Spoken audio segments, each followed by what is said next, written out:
Hey everyone, Dr. Khalaf live here.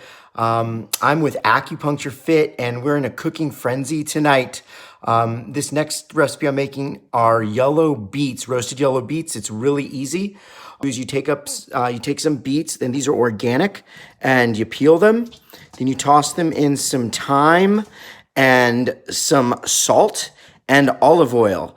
And what you do is you slice them up, put them on this aluminum foil, and bake them for 10 to 20 minutes until they're done. And you've got a delicious roasted beet recipe. I'll go ahead and post it on our Instagram page.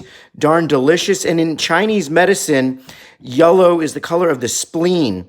So if there's different emotions tied to the spleen. There's different health issues tied to the spleen. The spleen and also the stomach have to do with the emotions of over worried and overthinking. And this is just such a great wintry warm recipe. Roasted beets. I just absolutely love this. Super, super delicious.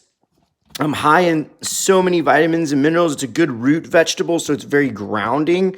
So again, literally all you do is just peel the beets, put them in a bowl, toss them with some olive oil, and these are organic beets, thyme, and roast them in the oven for about 10 to 20 minutes until they're done. And I'm going to take them out and show you guys. Go over to my Instagram handle. Thank you so much for joining. My name is Dr. Khalaf with Acupuncture Fit with a fun, quick, easy recipe for the winter.